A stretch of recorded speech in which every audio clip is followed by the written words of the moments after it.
في الساعات القريبة الماضية فما إحدى الفرق الديوانية في ولاية مدنين نجحت في إحباط عملية تهريب نتاع كمية كبيرة من الفلوس من العملة الصعبة كما تشاهدوا تصاور نتاع رياض الساحلي. كمية كبيرة من اليورو. أحد الأطراف العاملة في الديوانة ممثل الديوانة في ولاية مدنين مش يحكينا على العملية هذه نتاع التهريب اللي كان شخص ناوي باش يعديها ويوصلها للمعتمدية بن قردان.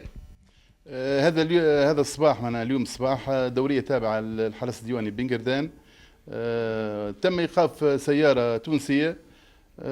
لاحظوا بعض الارتباك على سائقها عند سؤاله القانوني هل لديك ما تصرح به للديوانة.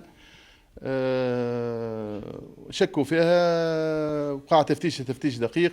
تفطنوا لي فما فتحة تحت اللوحات المنجمية الخلفية للسيارة.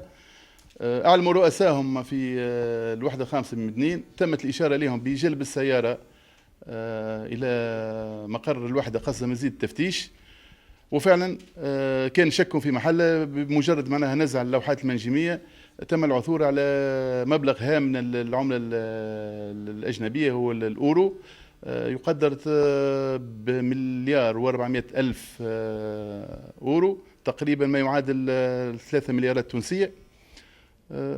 تم معنا تحرير محضر ديواني في الغرض بالتنسيق مع النيابة العمومية. تم معناها الاحتفاظ بذي الشبهة وفي انتظار معناها استكمال الأبحاث.